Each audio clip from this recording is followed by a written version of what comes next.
It was a typical sunny Saturday when I decided to transform my backyard into something beautiful, my personal oasis.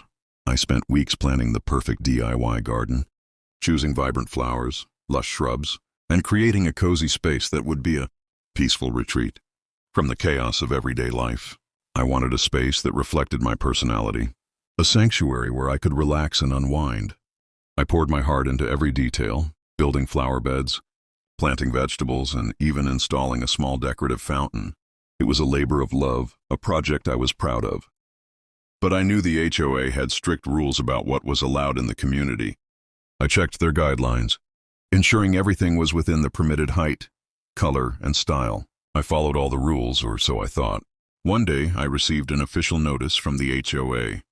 The letter was formal, but the tone was aggressive. It claimed my DIY garden was a violation of the community standards. They said the overgrown bushes and wildflowers detracted from the neighborhood's aesthetic, and that I was not complying with the HOA's visual standards. The letter demanded I remove or redesign my garden within 10 days. Failure to do so would result in fines and legal action.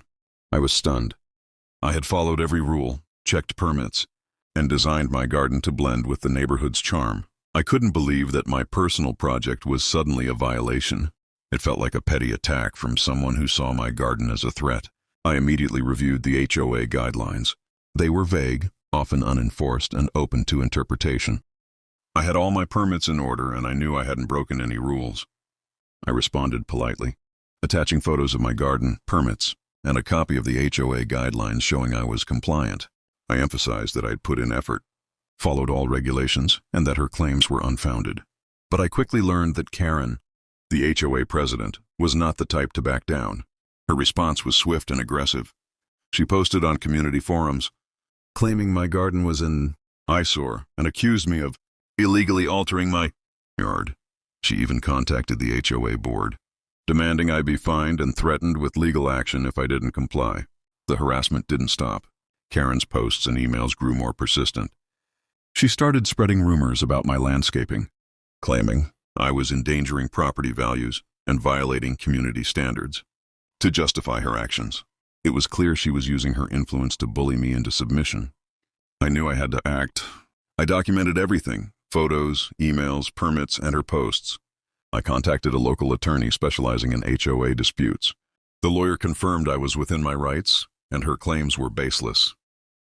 I prepared to challenge her harassment legally. Meanwhile, I rallied my neighbors. I created a support group online, where homeowners shared similar stories of HOA overreach and petty complaints. Some neighbors reached out privately, offering encouragement and advice. I realized I wasn't alone. That evening, I made a decision. I changed the access controls to my yard, reinforced the garden boundaries, and prepared for the next step. I was determined to defend my garden, my hard work, and my rights. This was just the beginning.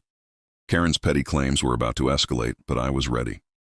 I would show her that my garden belonged to me, and I'd do it with evidence, support, and resolve. And so the battle over my garden had officially begun.